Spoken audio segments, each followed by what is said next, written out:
मैं डर के मारे अपने कमरे में सिमटी बैठी थी। चारों ओर अंधेरे का डेरा था। जैसे मेरी जिंदगी की तरह मेरा कमरा भी अंधेरे में डूब चुका था। मेरी आंखों से लगातार आंसू बह रहे थे। बाल बिखरे हुए थे। हालत बदतर हो रही थी। ऐसा लग रहा था जैसे मेरी पूरी दुनिया उजड़ गई हो। आज जो सच्चाई मेरे सामने आई थी उसने मेरे रोंगटे खड़े कर दिए थे। मैंने कभी सपने में भी नहीं सोचा था कि मेरे बाप समान मेरा चाचू मेरे साथ कभी ऐसा भी करेगा। मुझे खुद से ही घिन आ रही थी। मैं अपने बालों को अपनी मुट्ठी में कसकर दर्द से चीख कर रो पड़ी थी। और तभी मेरी चीख सुनकर पास बैठे कमरे में मेरी माँ दौड़कर मेरे पास आई थी। मुझे ऐसी हालत में देखकर उनका दिल टूट गया था। वो मुझे सीने से लगाते हुए बोली, मेरी जान, मेरी बेटी, क्या हुआ है तुम्हें? सब ठीक तो है ना? तुम इस तरह क्यों बैठी हो और तुम्हारा ये हाल कैसे हुआ? वो मुझे सीने से लगाए रो रही थीं। आते ही उन्होंने कमरे की लाइट जला दी थी। वो बार बार मुझे झकझोर कर पूछ रही थी, जबकि मेरे पास बताने के लिए कुछ भी नहीं था। आज जो मेरे साथ हुआ था वो मुझे ख़त्म करने के लिए काफ़ी था। मैं खाली निगाहों से अपनी माँ को देख रही थी। मेरे शरीर का एक एक रोम डर के मारे कांप रहा था। मैं अपनी माँ को क्या बताती? रोते रोते मैं अचानक उनकी बाहों में झूल गई थी। और फिर मुझे कुछ नहीं पता कि आगे मेरे साथ क्या हुआ था। कुछ घंटे बाद जब मेरी आँख खुली तो मैं अपने कमरे के बिस्तर पर लेटी हुई थी। मेरे हाथ में एक कैनुला लगा हुआ था और पास ही मेरे पापा और मेरी मम्मी बैठे मुझे परेशान नज़रों से देख रहे थे। मुझे उठते देख पापा तुरंत मेरे पास आए और मुझे अपने सीने से लगाते हुए बोले, मेरी जान, मेरी बेटी, क्या हुआ है तुम्हें? ऐसा क्यों कर रही हो? मगर न जाने क्यों मुझे अजीब सा डर महसूस होने लगा था। पापा का स्पर्श अपने शरीर पर महसूस होते ही मेरे रोंगटे खड़े हो गए थे। मैं फौरन उनसे दूर हो गई थी और वो मुझे हैरानी भरी नज़रों से देख रहे थे। मेरी हालत ऐसी थी कि कांटो तो बदन में खून नहीं, मेरा चेहरा सफ़ेद पड़ता जा रहा था। मैं चीख चीख कर रो रही थी और मेरे होंठों से बस एक ही शब्द निकल रहा था, दूर रहें मुझसे, करीब मत आइए। आप मर्द अच्छे नहीं होते। मर्द के रूप में आप सब दरिंदे होते हैं। और मेरे पापा मुझे हैरानी से देख रहे थे। मेरे हाथ पांव बुरी तरह कांप रहे थे। मैं खुद में सिमट रही थी। तभी मेरी माँ ने फौरन मुझे अपनी गोद में समेट लिया और मेरे बालों में हाथ फेरते हुए कहने लगी, मेरी जान, क्या हो गया है तुम्हें? खुद को संभालो, आखिर हो क्या रहा है ये कहते ही उन्होंने मुझे झकझोर डाला और मैं एक बार फिर बेहोश होकर अपनी माँ की बाहों में झूल गई थी। अगली सुबह जब मेरी आँख खुली तो कमरे में कोई नहीं था। रात का एक एक मंजर मेरी आंखों के सामने किसी फिल्म की तरह चलने लगा। जो तमाशा कल रात मैंने किया था वो तो असहनीय था ही। मैं अपने पापा के साथ जाने क्या क्या बोल चुकी थी। ये एहसास होते ही मेरा दिल पछतावे से भर गया था। जो भी हुआ था, मुझे अपने पापा के साथ इस तरह का व्यवहार नहीं करना चाहिए था। मैं शर्मिंदगी से अपना सिर तक नहीं उठा पा रही थी। मैंने किस चीज़ को कहाँ जोड़ दिया था? मुझे ये नहीं करना चाहिए था। मुझे हिम्मत करनी थी। किस चीज़ को मैंने कहाँ लाकर जोड़ दिया था? मुझे हिम्मत करनी थी सब कुछ समझने की। लेकिन मैं डर के मारे सबको ही बुरा भला बोल रही थी। मेरे दिल में डर इस कदर बैठ चुका था कि मुझे हर मर्द से डर लगने लगा था। लेकिन मैं अपने पापा के साथ ऐसा नहीं कर सकती थी। यही सोचकर मैंने एक गहरी सांस ली और बाथरूम जाकर खुद को फ्रेश करके बाहर आई। सामने ही मेरे पापा बैठे हुए थे। काफ़ी चुपचाप लग रहे थे। उनकी आंखें झुकी हुई थीं और दोनों हाथ मुट्ठी की तरह बंद थे। मैंने हिम्मत करके पापा के कदमों में जाकर बैठ गई थी। न जाने क्यों मुझे एक बार फिर अपने पापा से डर लगने लगा था। लेकिन अब मैं दोबारा कोई गलती करना नहीं चाहती थी। मैंने हाथ बढ़ाकर अपने पापा का घुटना पकड़ लिया और उन्होंने मुझे महसूस करते ही होश में आकर मुझे अपने कदमों में बैठा देखा तो तड़प कर बोले, नहीं मेरी जान, ऊपर बैठो। तुम्हारी जगह मेरे कदमों में नहीं बल्कि मेरे दिल में है, मेरी बेटी। मैं तड़प कर रोते हुए अपने पापा के सीने से लिपट गई थी और वो धीरे धीरे मेरे सिर पर हाथ फेरते हुए मुझे दिलासा दे रहे थे। यकीनन वो मेरी हालत जान चुके थे और मुझे महसूस हो रहा था कि डॉक्टर ने भी उन्हें मेरी हालत के बारे में कुछ न कुछ बता दिया था। मेरे पापा मुझे तसल्ली देते हुए बोले, तुम्हें परेशान होने की ज़रूरत नहीं है। तुम्हारा जो भी गुनहगार होगा मैं उसे आखिरी सांस तक माफ़ नहीं करूँगा। उसे कड़ी से कड़ी सज़ा दिलाकर ही दम लूँगा। तुम परेशान मत हो, मैं अभी जिंदा हूँ, मुझे सारी बात बताओ। वो मेरे माथे पर एक प्यार करते हुए बोले थे। मेरे अंदर शांति महसूस हो रही थी। मैंने अपने पापा के सामने हाथ जोड़ दिए और भीगी आवाज़ में कहा, पापा, मैं माफ़ी चाहती हूँ, मैंने आपसे बदतमीजी की, मगर वो सब मैंने जानबूझकर नहीं किया था, वो सब कुछ अनजाने में हुआ था।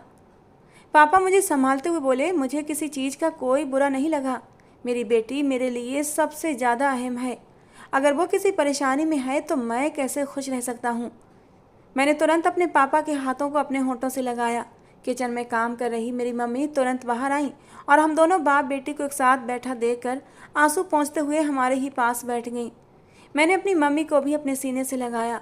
वे दोनों मुझे सवालिया नज़रों से देख रहे थे। वो मुझसे पूछना चाहते थे कि आखिर मुझे रात को हुआ क्या था, और रात का मंजर याद आते ही मेरा दिल दहल उठा था। लेकिन मैंने सिरे हिलाकर इनकार में उन्हें कुछ नहीं बताया और अपने कमरे में चली आई। उन्होंने भी मुझसे कुछ ज़्यादा पूछना जरूरी नहीं समझा था। शायद डॉक्टर ने उन्हें कह दिया था कि पुरानी कोई भी बात याद दिलाने की ज़रूरत नहीं है। कमरे में आने के बाद जब मैंने दरवाज़ा अंदर से बंद किया तो एक बार फिर पूरा अतीत मेरी आंखों के सामने किसी फिल्म की तरह चलने लगा। मेरी आंखों से आंसू बहने लगे थे। बाहर जो मैं समझदारी और बहादुरी का प्रदर्शन कर रही थी, अकेले में आती ही मेरी सारी समझदारी और बहादुरी ख़त्म हो चुकी थी और मैं दरवाजे के साथ बैठती चली गई। अतीत का हर लम्हा, हर पल मेरी आंखों के सामने जैसे आकर खड़ा हो गया था। मेरी उम्र सिर्फ 5 साल थी। वो पल मेरी आंखों के सामने किसी फिल्म की तरह लहराने लगे। ड्राइंग रूम में एक खुशनुमा माहौल था। मैं अपनी चाचू की गोद में बैठी बहुत खुश थी। वो आज हमारे घर पूरे 1 महीने बाद आए थे। वो मेरे सबसे पसंदीदा चाचू थे। उन्होंने मेरे गाल पर प्यार करते हुए कहा, इतनी याद आई मुझे मेरी किरण की कि आज तो मैं इसे अपने साथ लेकर जाऊंगा, अपने पास सुलाऊंगा इसे। ये कहते हुए उन्होंने अपने हाथ मेरे पेट पर रखे थे। उस वक्त मैं ज़्यादा बड़ी नहीं थी, मैं सिर्फ 5 साल की थी। मुझे अच्छे और बुरे की बिल्कुल पहचान नहीं थी और ना ही कभी माँ ने उस समय समझाया था कि अच्छा और बुरा क्या होता है। जबकि मेरी माँ हंसते हुए बोली, अरे भाई आप परेशान हो जाएंगे, आपको पता है ना किरण कितनी शरारती होती जा रही है। और मैं फ़ौरन बोल पड़ी, बिल्कुल नहीं, मैं अपने चाचू के साथ जाऊंगी और मैं कोई शरारत नहीं करूंगी। चाचू आई लव यू। ये कहते ही मैं उनके सीने से लग गई और उनके गाल पर प्यार करते हुए अपनी ढेर सारी मोहब्बत उन पर लुटाने लगी, जबकि सभी हम दोनों की मोहब्बत के नज़ारे देख रहे थे। मुझे पता ही नहीं था कि प्यार की गोद और हवस की गोद में कितना फ़र्क होता है। जिस पल को वो जा रहे थे उन्होंने बहुत कोशिश की कि मैं उनके साथ उनके घर चली जाऊं, लेकिन मम्मी ने मुझे जाने नहीं दिया। जिसके बाद पापा और मम्मी की खूब लड़ाई हुई थी कि तुम्हें क्या मेरे भाई पर यकीन नहीं, क्या वो तुम्हारी बेटी को मार देता या फिर कहीं फेंक देता। अरे वो अपनी बेटियों की तरह इसका ख्याल रखता। तभी मम्मी फ़ौरन बोली, ऐसी कोई बात नहीं है, मुझे आपके भाई पर आपसे ज़्यादा भरोसा है। लेकिन ये तो सोचो, किरण अभी छोटी है, वो उनके घर नहीं रह सकती और वैसे भी उनके घर में कोई औरत नहीं है जो किरण का ख्याल रख सके, उसकी देखभाल कर सके। आपको भी सोचना चाहिए, इतनी छोटी बच्ची किसी मर्द के साथ कैसे रह सकती है। मम्मी की बात अपनी जगह सही थी। मेरी उम्र वाकई उस समय बहुत छोटी थी और मेरी समझ भी बाकी लड़कियों के मुकाबले काफ़ी कम थी। छोटी होने की वजह से मैं घर भर की लाडली थी, हर कोई मुझसे प्यार करता था। लेकिन चाचू का प्यार सबसे अलग था। वो मुझे सबसे ज़्यादा प्यार करते थे। कभी चूमना, कभी गले लगाना, कभी कंधे पर बैठाकर पूरे घर में घुमाना और कभी घोड़ा घोड़ा खेलना, तो कभी अपने साथ दोस्तों के पास ले जाना। उनका अंदाज और सबसे अलग था, इसीलिए वो मेरे पसंदीदा चाचू थे। मगर मम्मी को ये सब कुछ एक हद तक ही पसंद था। वो कहती थी, जितना प्यार करना है, जितना खेलना है आए, जितना हक जताना है वो घर पर ही करें, बाहर जाने की ज़रूरत नहीं है। और उस समय मैं इतनी नादान थी कि मम्मी से जिद करती थी। वक्त अपनी रफ्तार के मुताबिक गुजरता जा रहा था। चाचू आते थे, मुझे अपनी गोद में बिठाते, कभी मेरे सीने पर हाथ फेरते तो कभी मेरी गर्दन पर। ये सब शुरू में मुझे बहुत अच्छा लगता था, क्योंकि वो मेरे चाचू थे और मुझे लगता था कि वो प्यार कर रहे हैं। लेकिन जैसे जैसे मेरी उम्र बढ़ने लगी थी, मैं थोड़ी समझदार होने लगी थी। जब मैं 13 साल की हुई तो मुझे ये सब कुछ गलत लगने लगा था। वो मुझे आज भी पीठ से पकड़कर अपनी गोद में बिठा लेते थे। आज तो मेरी सालगिरह थी और मेरा पूरा घर गुब्बारों से भरा हुआ था।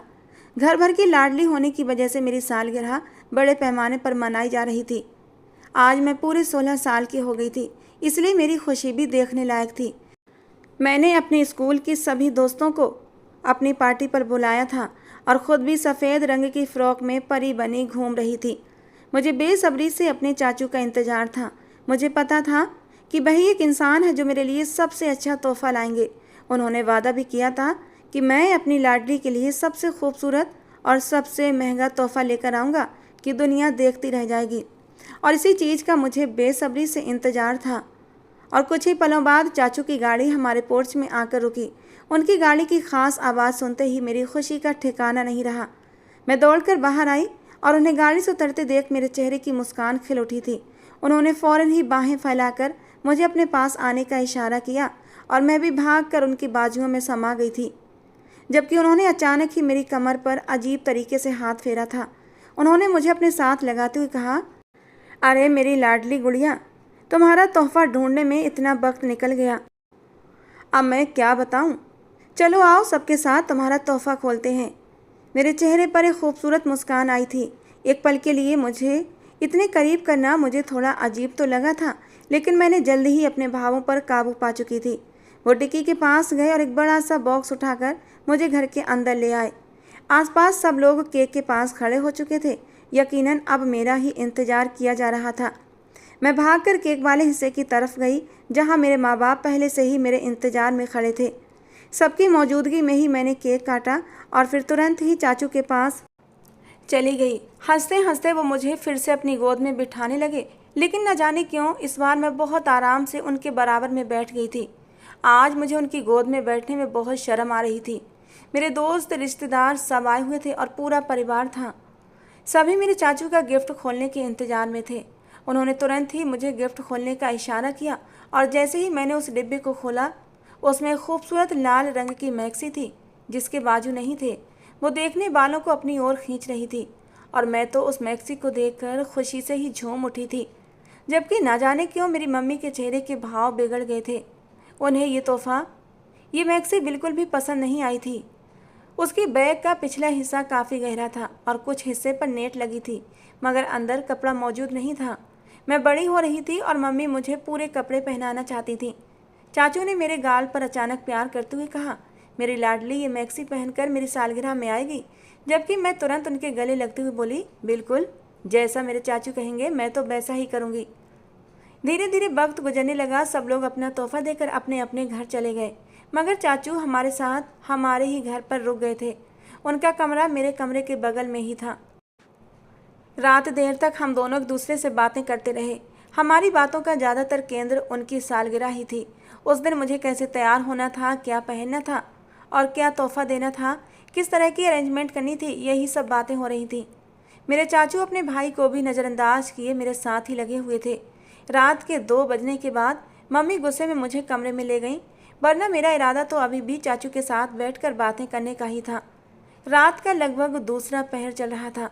चारों ओर सन्नाटे का राज था। मेरी तो शुरू से ही आदत थी कि मैं अपने कमरे को अंधेरा करके सोती थी, क्योंकि रोशनी में मुझे बिल्कुल भी नींद नहीं आती थी। दूसरे पहर में अचानक मुझे अपने शरीर पर किसी का खुरदरा हाथ महसूस हुआ। ऐसा लगा जैसे कोई मेरा शरीर सहला रहा हो।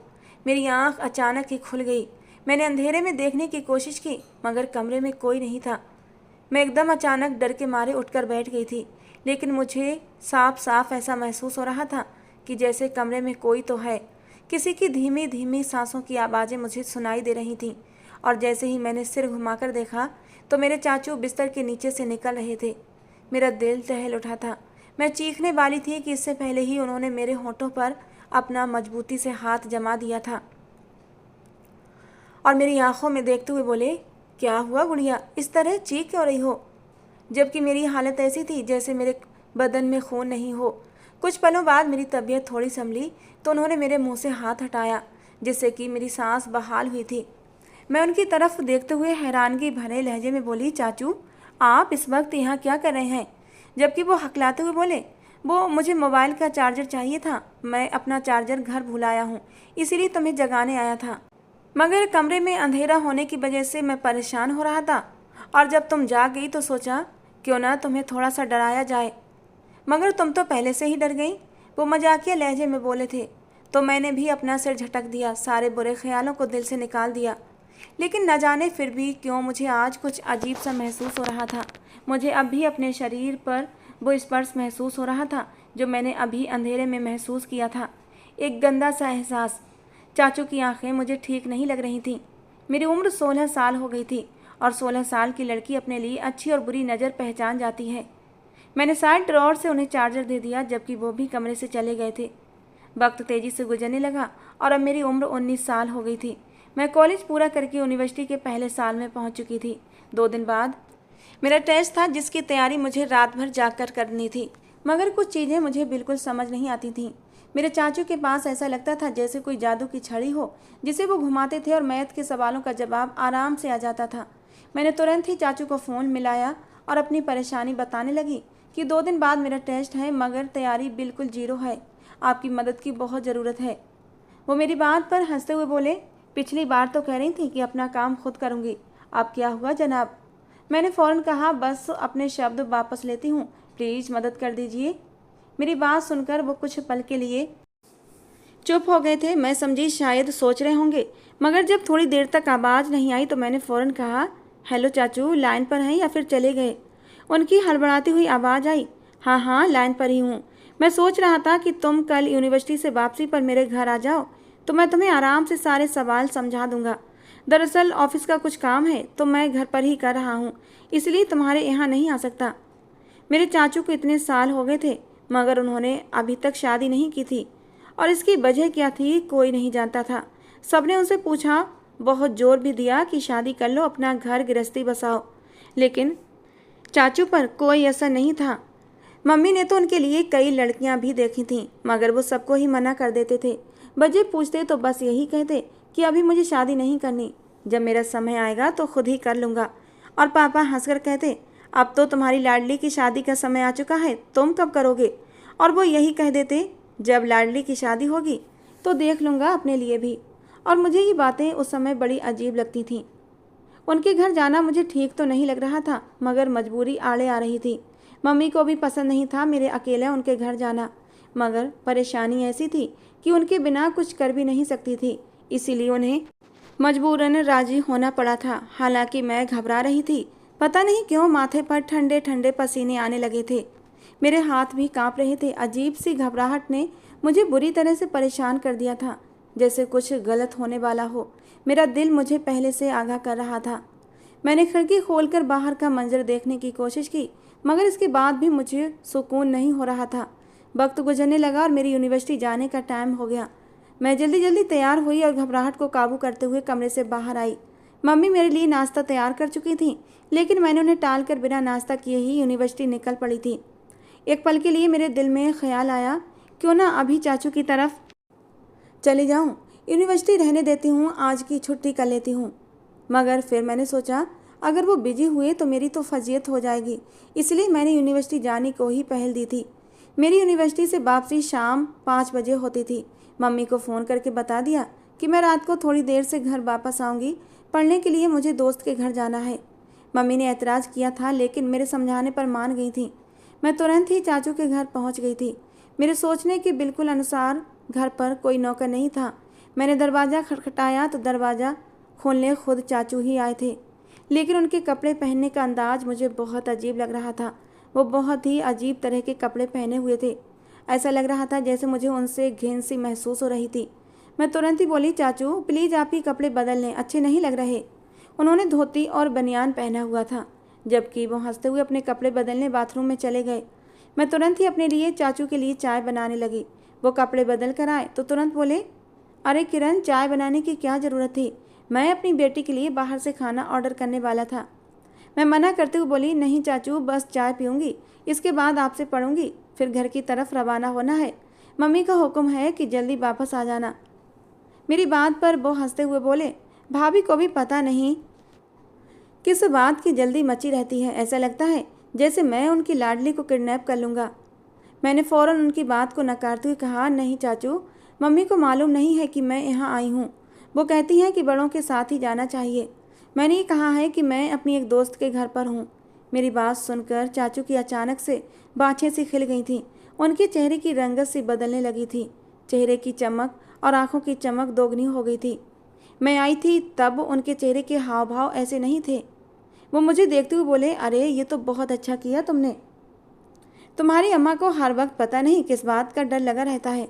चलो आओ, मैं तुम्हें मैथ के सवाल समझाऊं। वो मुझे अपने साथ लगाते हुए बोले, तुरंत ही अपने बेडरूम की तरफ पढ़ने लगे। जबकि मैं बोली, नहीं चाचू, बेडरूम में नहीं पढ़ना, यहीं लॉन्ज में पढ़ लेते हैं, यहाँ की लाइट्स भी अच्छी हैं। वो फ़ौरन ही सिर हिलाकर कुर्सी खींचकर बैठ चुके थे, जबकि मैं सोफे पर बैठकर उनकी हर हरकत को देख रही थी। उन्होंने अपने पैर सीधे कर लिए थे और मुझे पढ़ाने लगे थे। किताब को उन्होंने अपनी गोद में रखा हुआ था। उनका अंदाज बहुत अजीब था। बार बार कभी अपनी कमीज ठीक करते, तो कभी मेरे हाथ को पकड़कर दबा देते, तो कभी मुझे पढ़ाते पढ़ाते मेरे इतना करीब हो जाते कि मुझे उनकी गर्म गर्म सांसों की सरसराहट कानों में आने लगती थी। मुझे अब उकताहट हो रही थी। एक सवाल ही मैंने मुश्किल से समझा था। आज उनका अंदाज बड़ा अजीब सा था। मेरे माथे पर बार बार पसीने भी आ रहे थे। जैसे घबराहट मुझे हो रही थी, वैसे ही घबराहट चाचू को भी हो रही थी। अचानक ही उन्होंने किताब बंद कर दी और मुझे दोनों बाजुओं में जकड़ लिया और मेरे तो रोंगटे खड़े हो गए थे। वो क्या करना चाहते थे, मुझे कुछ भी समझ नहीं आया था। वो मेरी आंखों में देखते हुए बोले, किरण, मुझे बहुत घबराहट हो रही है, मुझे बहुत अजीब सा लग रहा है, मेरा दिल मेरे काबू में नहीं है। किरण, मेरे दिल की धड़कनें बहुत तेज हैं, जरा इन्हें महसूस करके तो देखो। मैं तुम्हें अपनी हालत बता नहीं पा रहा हूँ। उनके लहजे में एक अजीब सी तड़प थी। मैं समझी शायद उनकी तबीयत खराब है, इसीलिए ऐसी बातें बोल रहे हैं। मैंने फ़ौरन अपने चाचू को अपने पास से दूर हटाते हुए कहा, चाचू, मैं डॉक्टर को फ़ोन करती हूँ, आप मुझे छोड़ें तो सही। जबकि वो अचानक ही मुझे अपने सीने से और कसकर लगा चुके थे और मेरा दिल खौफ के मारे बंद होने के करीब आ गया था। उनके हाथ बहुत ही अजीब अंदाज में मेरी कमर पर चल रहे थे और जब उन्होंने मेरे होंठों पर अपने होंठ रखे तो मेरी जान ही निकल गई थी। मैं उनकी तरफ देखते हुए बोली, चाचू, क्या कर रहे हैं आप?